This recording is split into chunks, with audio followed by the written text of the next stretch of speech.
The only reason to exercise leadership is in behalf of something that you care about. People conflated leadership and authority.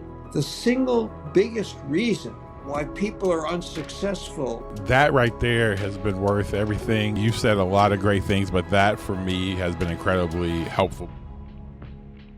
Welcome back to another episode of the New Rules Podcast. It's your girl, Breezy, and we are very excited for today's episode because we have on our first guest to the New Rules Podcast, Mr. Marty Linsky. Yeah, Marty Linsky is the co-author of the best leadership book I have read called Leadership on the Line.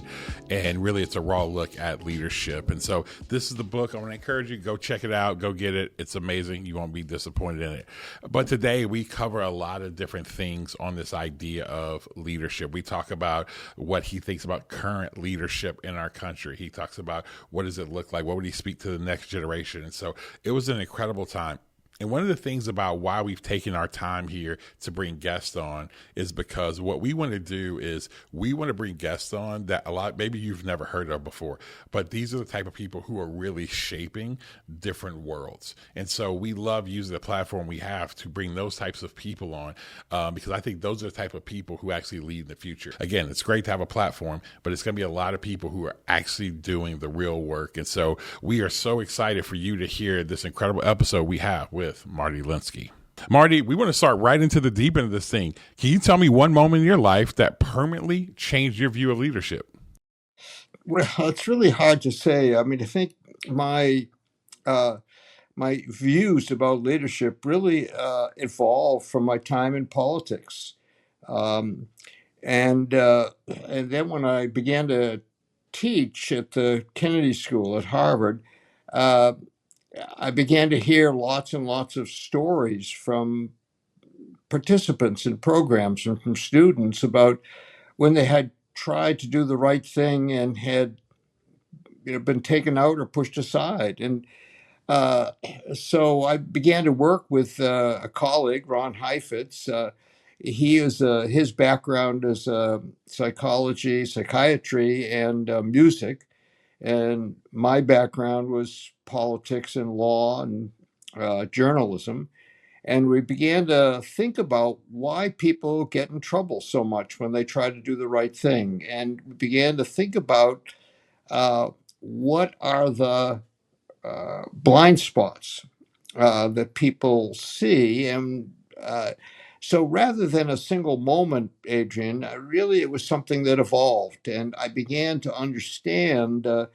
Um, Looking back at my time in politics, I was a member of the legislature in Massachusetts before either of the two of you were born, I think. I began to think about the difference between power or authority, having a big job, and exercising leadership. And so it's really an evolution. And then, I grew up uh, as a young adult in the 60s. And, the icons were people like Martin Luther King and Nelson Mandela, Mother Teresa.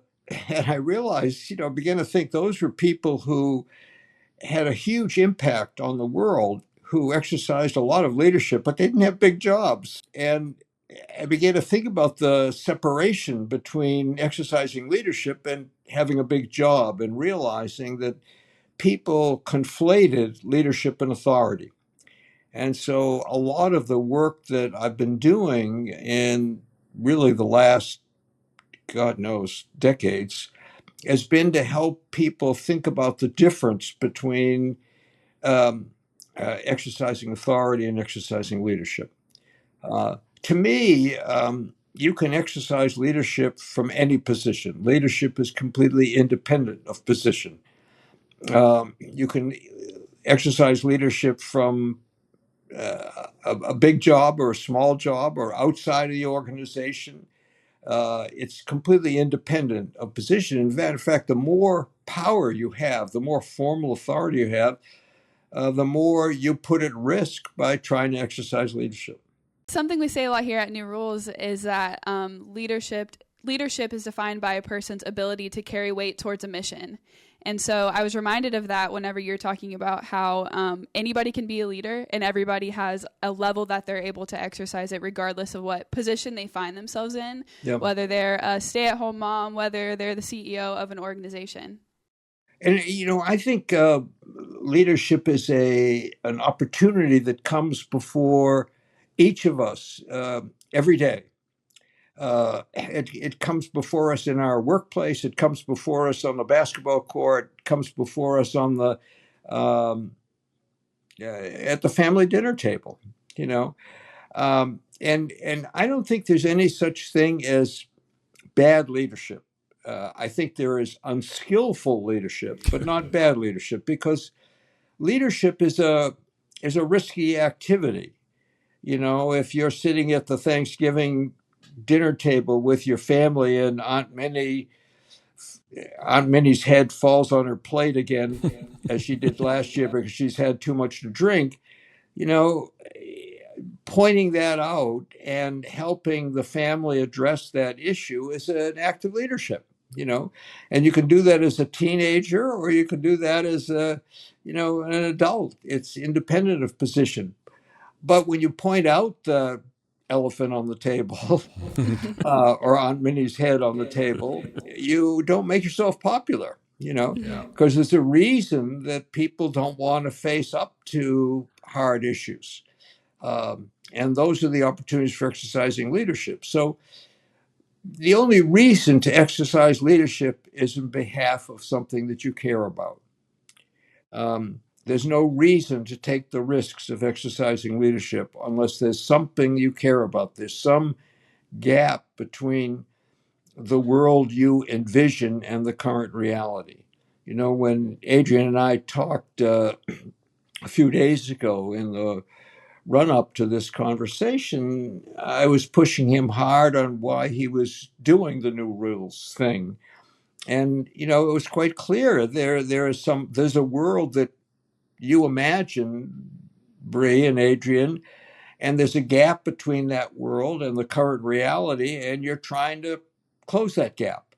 And that's what leadership is all about. It's about identifying the gap between your aspirations and the current reality, and then trying to take some steps, trying to intervene, trying to step in to close that gap.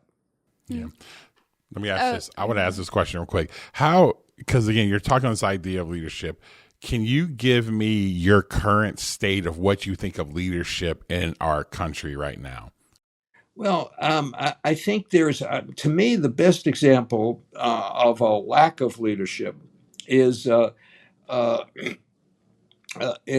Republican members of the United States Congress. Because the Republican members of the United States Congress, not all of them for sure, but a lot of them, say privately that they are concerned about things the administration is doing, but they won't say it publicly. And that's what leadership is all about. It's about trying to name those difficult issues and do it in a way that maximizes the chance that you'll have an impact and minimizes the chance that you'll be taken out or pushed aside. I mean, the book Profiles in Courage, which was written by John Kennedy. Actually, it wasn't written by him, but his name is on it. It was written by Ted Sorensen, but he won a Pulitzer Prize for the book. And the book is the story of a dozen United States senators who did something courageous. And they all lost their seats as a result. So to me, the challenge of leadership is not to be a martyr. I used to think martyrdom was heroic, but the challenge of leadership is to be able to act on behalf of your beliefs, but to do it in a way that maximizes the chance that you'll survive.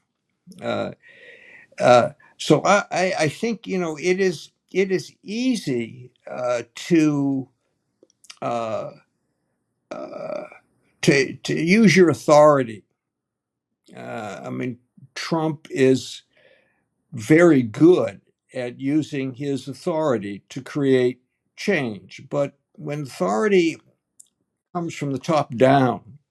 When change comes from the top down, it tends not to be sustainable. It tends not to be permanent.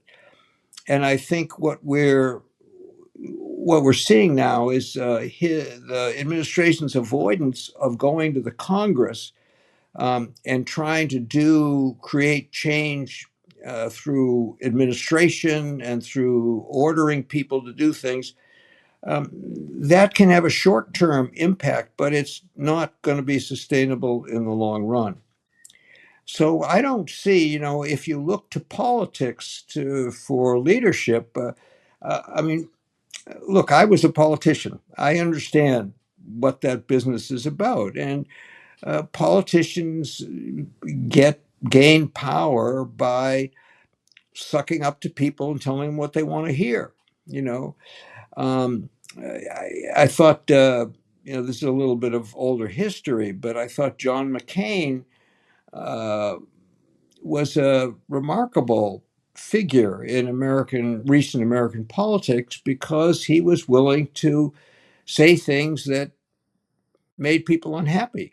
There's no look. What politicians understand is it's easy. Pardon my English here. It's easy to piss off the people you don't like.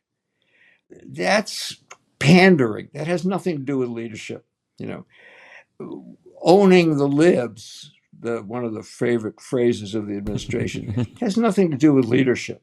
Uh, my favorite definition of leadership, the one I'm really addicted to, is leadership is about disappointing your own people at a rate you can absorb, at a rate they can absorb. The absorb part is about survival. But, you don't see politicians standing in front of their own people. It's very, and saying things that upset them. It's very easy to stand in front of an angry crowd of people whose votes you don't need and have them be angry at you. It reinforces your sense of your own self-righteousness.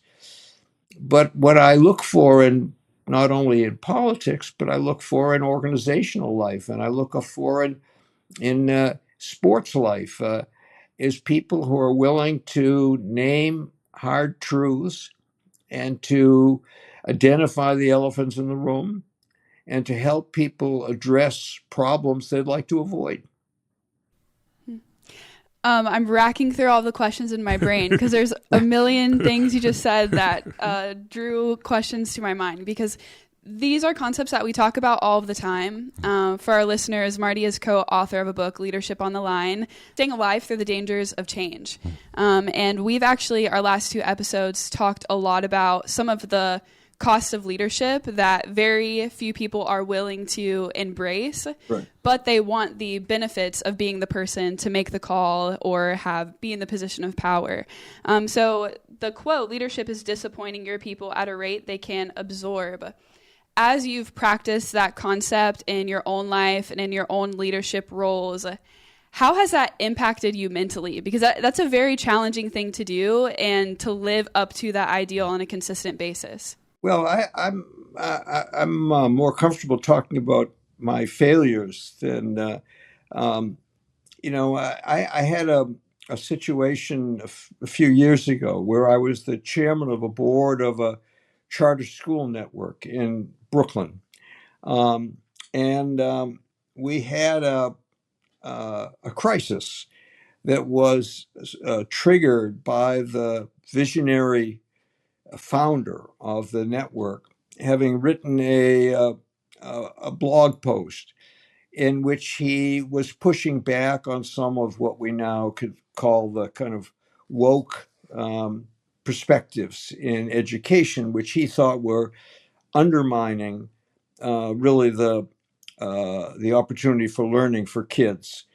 And it created a crisis, and I got caught up in wanting people to think I was on their side. I wanting people to think I was sympathetic to their grievances, rather than trying to think about what was going to be the best thing for the organization as a whole. And I think I really screwed that situation up because I wanted people to like me. I wanted people to think I was a good guy, and I wanted the people who, and what that, when you signal to people that it's important to you, that they like you, that gives them license to take advantage, you know, um, to move the goalposts all the time. Well, if you really want me to like you, it's like parenting. Are either of you parents? I am. I have three. I am. Bri, not yet. No. Well, you remember when you were a teenager, right?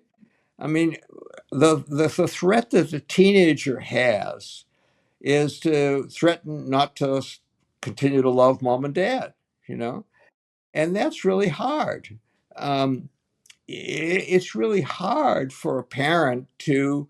Uh, it's easy for a parent to do what the kid wants, what the kid needs when it's different than what the kid wants is very difficult. And systems like teenagers are very good at figuring out how to push back in a way that gets you to do what they want you to do. My favorite story, but if you don't mind one anecdote, my favorite story about this is my middle child is a boy, a man who lives in California.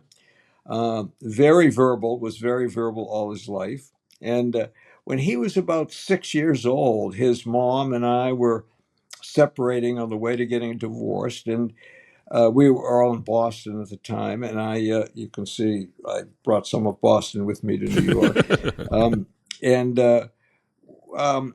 I used to take him out to dinner one night a week, and I took my daughter out to dinner one night a week. So I'd have one night alone with each of them because it was a really difficult time. And we were driving down, if either of you know Boston, we were driving down Memorial Drive in Cambridge. And I said, Sam, where do you want to go for dinner? And he said, I want to go to McDonald's. And I said, Sam, look, I can't go to McDonald's again. I hate that place. I've been there too much. Any place, you just name it. Any place you want to take me, want me to take you, any restaurant in Boston, I'll take you. Any place you want. And he said, oh, Dad, please, please, please, this is the last time. I'll never ask you again. Please, please, please, this is the last time. And I said, what do you think I said? I Yes. said, sure. And he said, Dad, can I ask you a question? And I said, yeah. He said, why is it when I whine like that, you do exactly what I want you to do? Oh my gosh. Well, do you think the people that you work with are any different than that? You know, Mm. the people that you work with, the people that you play with, the people that you live with, they have figured out, not necessarily consciously, but they've figured out how to get from you what they want from you, which is fine until what they want from you is different than what they need from you. And that's where the challenge of leadership comes, is where there's a gap between what people want from you and what they need from you. And trying to deliver what they need from you and do it in a way that enables you to make progress and survive is the challenge of leadership. Let me ask you this, because I think this is such an important topic. One of the things that we've been talking about, I've come over my years of leadership. I just kind of tell people, I think leadership is just a consistent decision, like to die. Like, die to maybe what you want, what's best for the organization. Let me ask you this. How do you practically build within yourself as a leader resilience? Because everybody wants to be liked, but to lead, you're not going to be liked. So how do you build that out? I think you have to understand very well, in a cool-headed way, what you're stepping into. I mean, leadership is, when you think about it, it's a little bit reductionist, but when you think about it, leadership is about one person stepping into a situation. And if that is true, then you have to understand what you're stepping into in a very realistic way. You also have to understand yourself and where you sit in the system in a very realistic way. So, if you look at the three of us, there is a young female, an older African American, and a very old Caucasian. three of us. Now, there are going to be some situations that are well suited for one of the three of us to step into, but not for the other two. Right. So you have to understand first, you have to understand yourself realistically. What are my resources in this moment? What are the advantages that I have? And what is the baggage that I bring that is going to make it difficult for people to hear me or see me or collaborate with me? So that's the first thing. Then the second thing is, what are you stepping into? And part of that is trying to understand what's really going on here. That question, what's really going on here, is a very core question. And when you are sitting in a meeting, for example, and something funny happens, and you ask the question, what's going on here? What just happened here? What you're going to get is comfortable interpretations, what I think of as benign interpretations. Interpretations that don't upset people, that don't get anybody uncomfortable. And one of the resources, one of the tools of exercising leadership is being able to interpret reality in a way that is not what people would prefer. So what is really going on here? How can we understand? Because in order to step in effectively, in order to intervene effectively, you need to know what you're stepping into.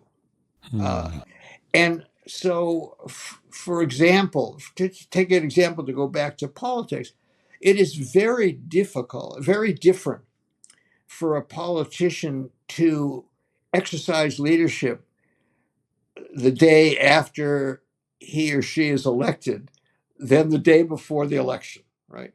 I don't expect politicians to exercise leadership in the run-up to an election. Elections are about sucking up and gaining authority. They're not about leadership. But once you're elected, you have an opportunity, because everybody thinks they voted for you, everybody says they voted for you, and you have some runway to do some things which you couldn't do in the 6 months before an election. So that kind of calculation, even though what you say, what you do is the same, it's completely different the month after the election than the month before the election. And those factors affect the degree of risk you're taking. What is the risk you're taking? So, for example, if you are my age and you're in the last chapter of your life, you should be willing to take some risks that you weren't willing to take when you were in your 20s and you were just starting out, and and everything was unclear of what you were going to do. So trying to understand what you're stepping into, what is really going on here, and not taking the default interpretations that people are going to offer because they tend to be comfortable interpretations, but trying to push organizations or teams or communities to try to interpret reality in a way that is less comfortable, is more disruptive. Now, another point that follows on this, which I think is really important, is that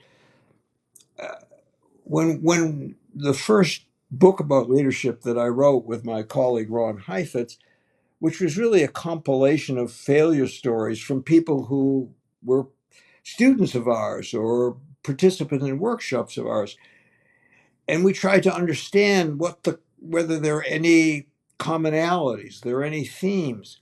And what we came out with listening to those stories was that the single biggest reason why people are unsuccessful, they get taken out or pushed aside when they're trying to exercise leadership, is they do it alone. They try to do it alone.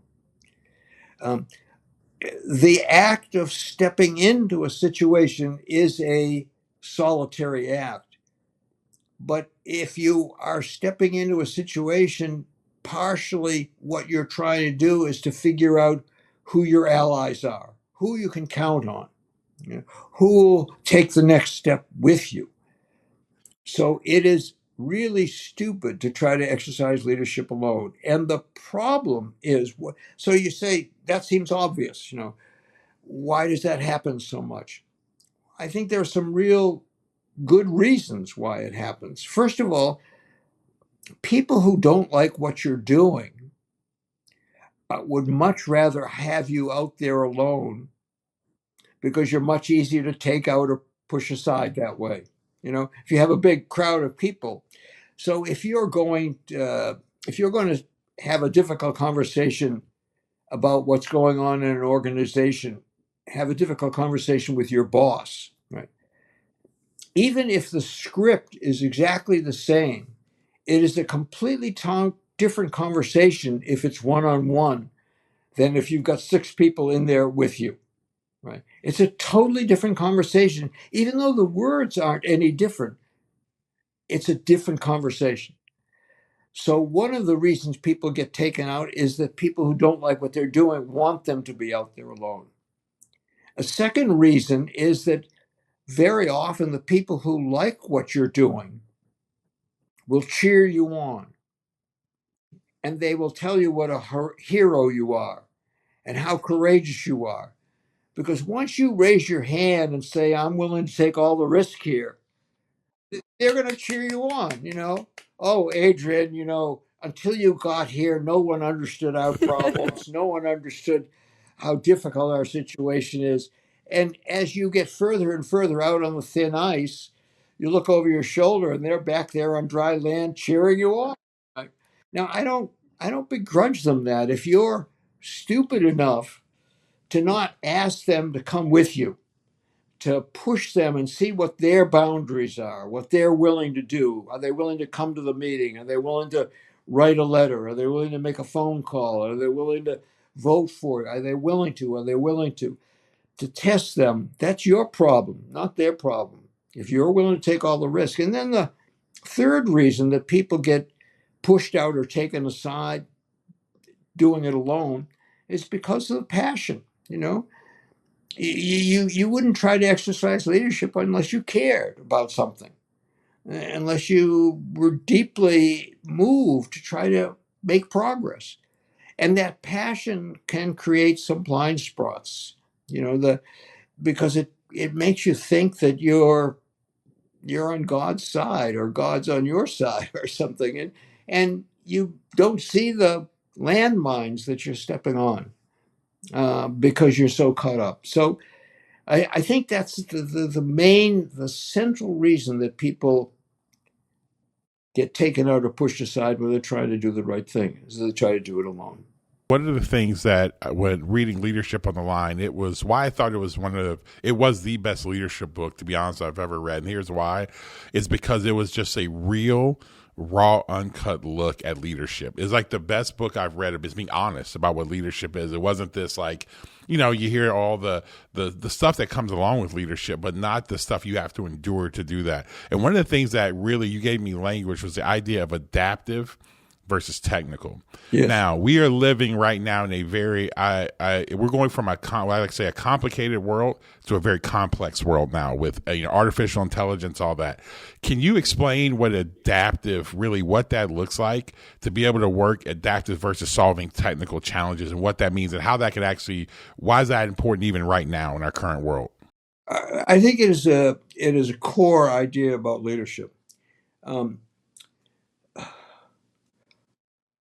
All human systems are going to want to understand problems as technical problems. We can get an expert to solve them. My car is broken, so I can take it to a mechanic, and a mechanic can fix it. My arm is broken. I can get it fixed. So if we use, current reality as an example, it is likely that whatever injury Jason Tatum suffered last night, the doctors are going to be able to fix. But the challenge for him of coming back and playing at the level he was playing is not going to be a technical challenge. There will be technical pieces. He'll have to do some very tough rehab. But the a central part of that recovery is going to be emotional. It's going to be putting aside the fear that it'll happen again, the fear that he's not as strong, the fear that he'll never be able to play at the level he's playing. And that's a different kind of problem. Technical problems live above the neck. They're part of people's logic systems. If I tell my son-in-law, if I send him another x-ray of people with lung cancer because they smoked, he's not going to stop smoking. He knows that smoking causes cancer. He's a very smart guy. He doesn't need more information. He doesn't need more facts, because his commitment to smoking is from here. It's an emotional, maybe physiological, but maybe emotional, but it's not intellectual. It's not about logic. It's not about facts. Most problems, and that's why the Jason Tatum example is a good example. Most problems come not with a neat T for technical or a neat A for adaptive on them, but they come mixed up together. And everybody is going to want to attack the technical pieces because they can be fixed. The adaptive work is much harder, right? And one of the activities of leadership is to help groups and organizations and individuals identify the adaptive pieces of problems and begin to work on those. And it's a very different kind of work. Working on people's hearts and stomachs is very different than working on their heads. And reaching people in their hearts and stomachs is different kind of work than reaching people in their heads. The problem, and one of the things that people who are trying to exercise leadership don't talk about enough, in my view, is that if you think about adaptation from a biological point of view, from a species, a plant species, or an animal species adapting, what the scientists tell me is that when a species adapts, maybe 5 or 10% of the DNA gets left behind. That says something very central about the challenge of doing adaptive work, because what people don't talk about very much is the loss piece. There is always a loss when you adapt. Right? There's always something that gets left behind. When an organization or a country or a family adapts to a new reality, there's something that's lost. And part of exercising leadership is speaking to that loss, paying attention to that loss. To use a current political example, I think, which Trump understood and took advantage of, was that when everybody was celebrating NAFTA, the attitude toward people who were losing their jobs was mostly suck it up and get with the program. This is going to be good for everybody. And instead of acknowledging that there are huge losses that are going to have to be absorbed, and those are your losses. If you are exercising leadership, those losses are on your watch, and they're your responsibility.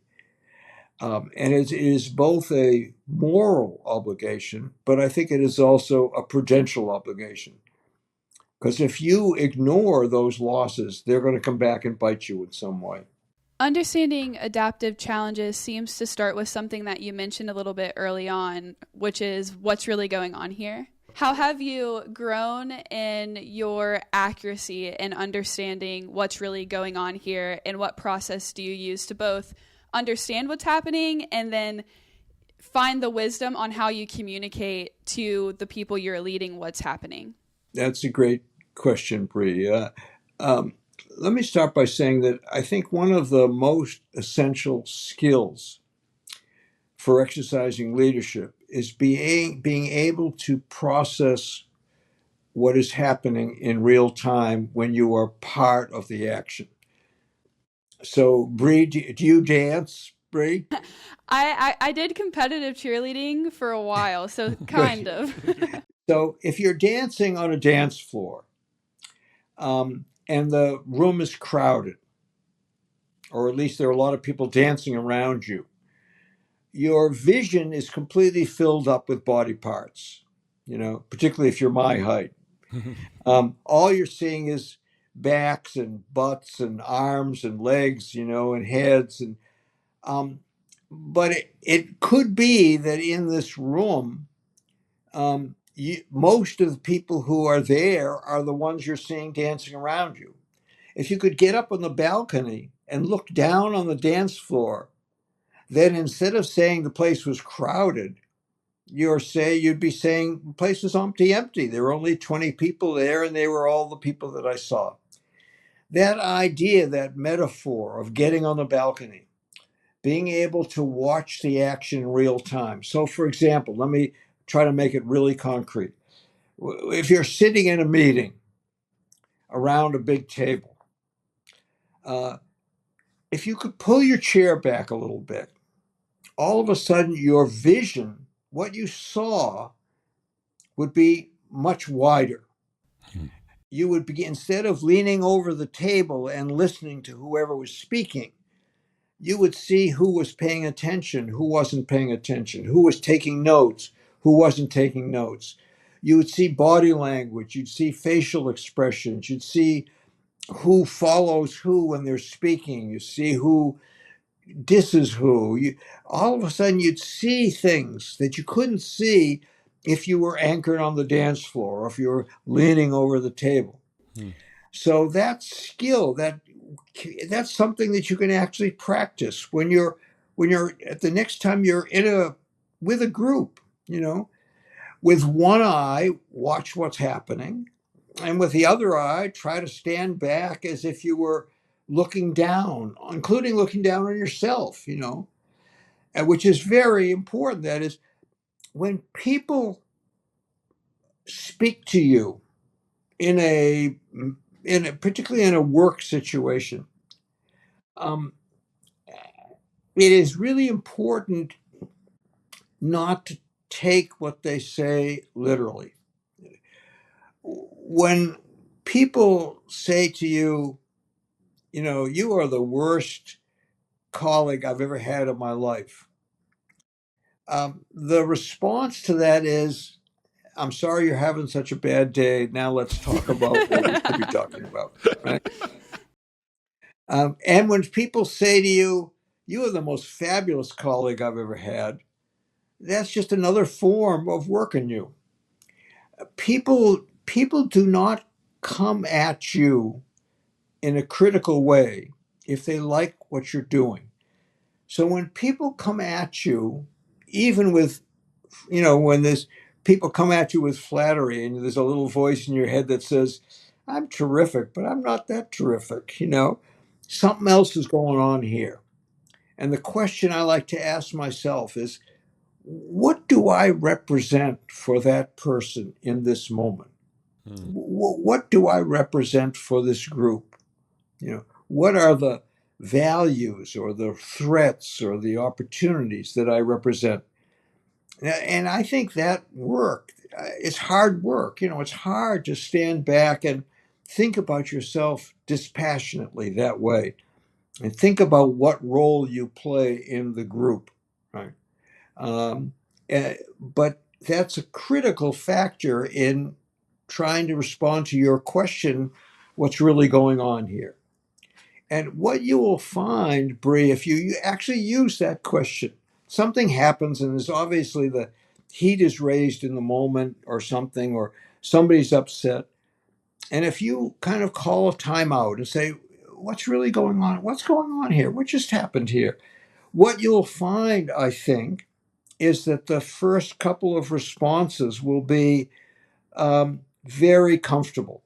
Oh, she's just having a bad day, And those kind of responses where you treat the problem as an individual problem and not as a group problem are typical ways that groups will react, Charlie just had a fight with his wife, and that's why he's a little grumpy today, as opposed to we're doing something that is really threatening to him, you know.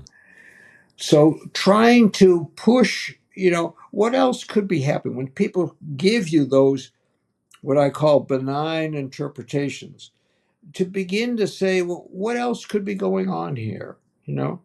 Is it possible that there's something else happening, that there's something deeper going on here, that there's something we're doing that's contributing to that person's disagreement or unhappiness? Push them to move from an individual interpretation to a group interpretation, a systems interpretation. Sorry, Adrian, go ahead. Oh, no. That was great.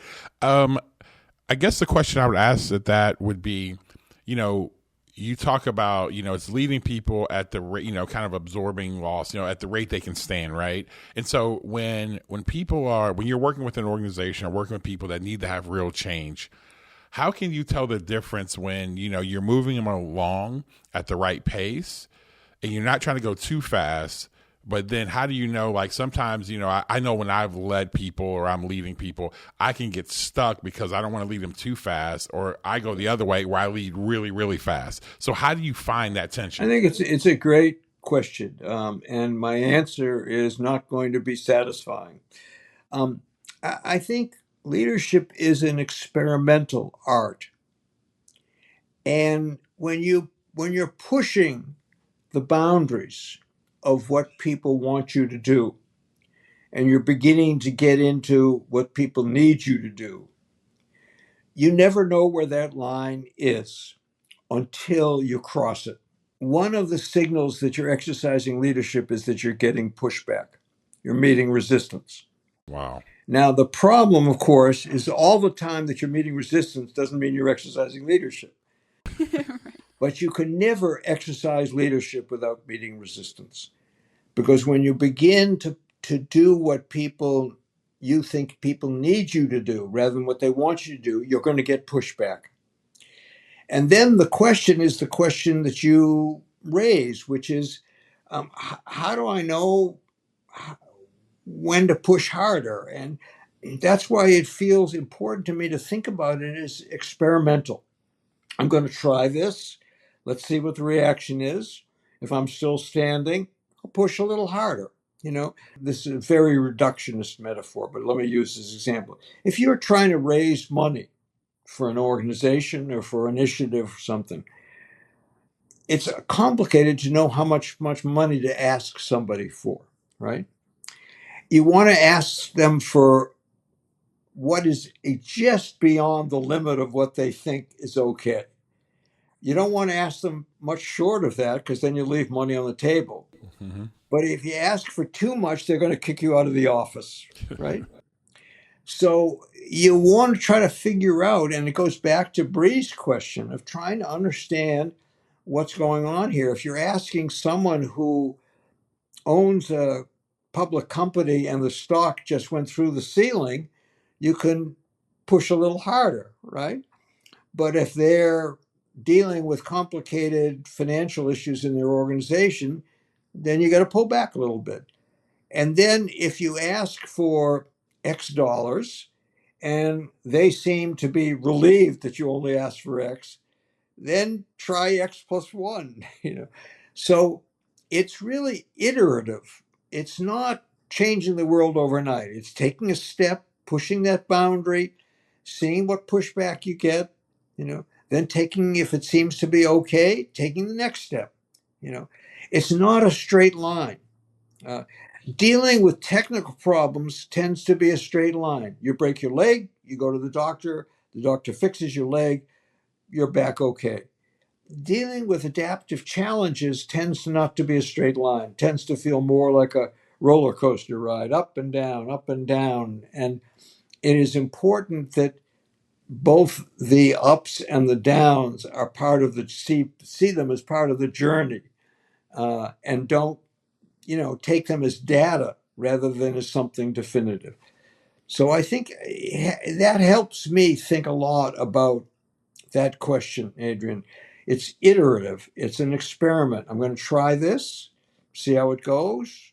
see what the reaction is, see if people respond the way I think they're going to respond. If not, I can always pull back a little bit. If you go too far, then you can't pull back. It's too late, right? You've lost people. So that's why it's small steps. It's an iterative process. What do you wish that you would have been more comfortable with losing sooner? For me personally, I think for a long period of time, I was afraid of addressing the problems in my first marriage. And I was afraid of disappointing people, not looking competent, failing. And I knew there were problems. My wife knew there were problems, but we were both scared of what might happen if we tried to deal with them. And I think the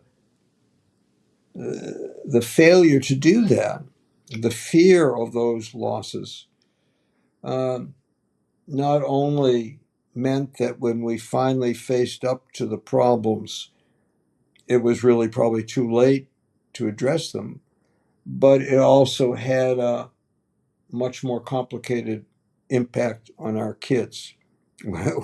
When my mother loved my first wife. She loved my second wife too, but she loved my first wife. And when I told her that we were getting divorced, her response was, which she died at age 102, and she denied this the day before she died, but I know it was true. When I told her that we were getting divorced, she said, "How can you do this to me?" And I think that fear kept me locked into place longer than I should have. And I think that fear of what's going to happen when you disrupt the system, and it holds people back. Because, we've all been in meetings where we knew there was a problem and nobody talked about it. And the problem got discussed after the meeting over the water cooler or, on Slack or something like that.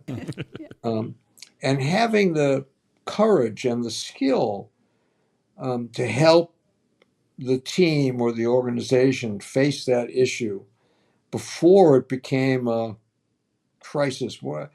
I was a more mundane example, Bri, of that question is, I was the editor of a weekly alternative newspaper for a while, for 5 years, hardest job I ever had. But it was the first management job I ever had. I didn't know what the hell I was doing, and I made all the mistakes in the world.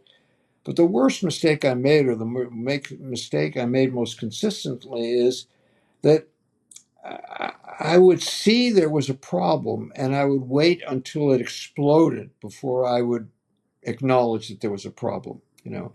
I wouldn't listen to that feeling in my stomach that there's something going on here until it was such an explosion that everybody acknowledged that it was a problem. And that happened a lot in that job.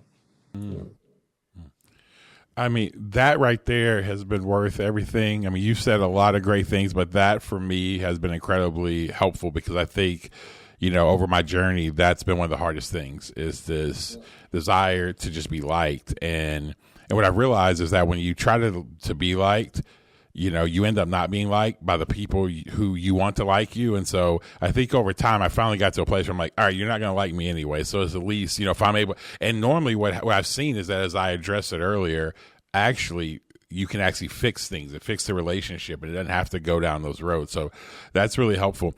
Again, as we're coming up near the end, I think I'm going to ask you this. Speaking to the next, we have so many people who are, listen to our podcast, who are in that Gen Z.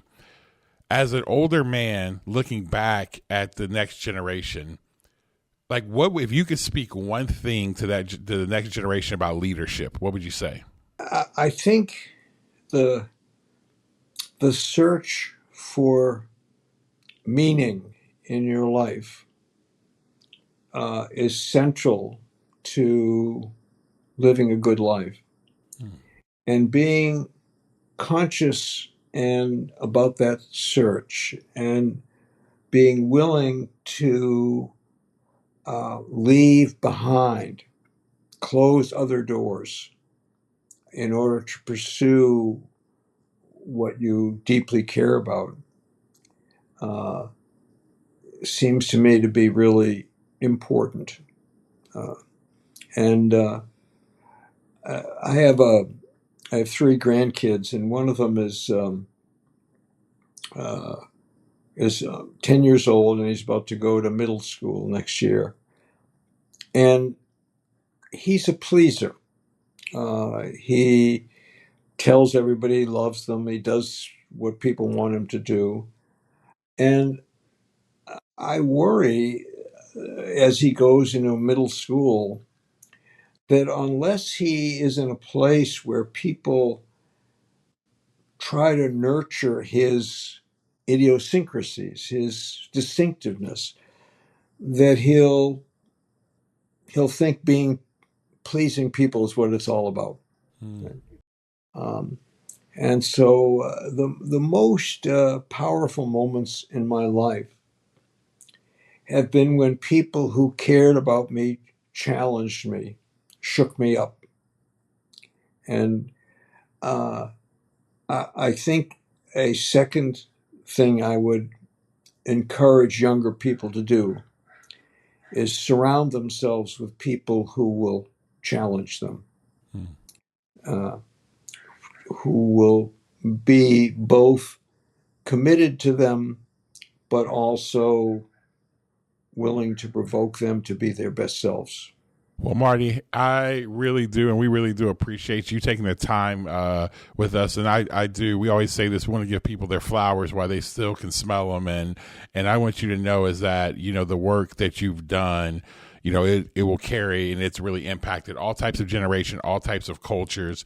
We have such an impact with a lot of people in the organizations that we lead, and what your work that you guys did has really carried into that. I mean, we really have this. I have a real mission in my life. I want to see 1 million authentic leaders raised up. In our lifetime. And in that, though, I feel like the work that you did would help give language to what leadership's about. I think we're living in one of the most disruptive times, I think, since the printing press. And so in that time right now, the toughness, the real look at leadership is incredibly important. And so I appreciate you and all the hard work and all the lessons, because I know the lessons you learned and that you put in a book were just a lot of painful things you had to go through in order to bring to us to get that wisdom out of there. So I just want to let you know I really appreciate it. It has been one of the most life-changing books I've ever read, and we really do appreciate your work. Well, I'm flattered and gratified that you say that. And, for me, what makes my life worthwhile is being useful. And I'm respectful and admiring of the work that Bri, you and Adrian are doing, and I wish you well. And if I can be helpful going forward, let me know. Take care. Absolutely. You take care of yourself, Thank you, sir. Thank you so much. Okay. Have a good one. Bye-bye. Wish you well.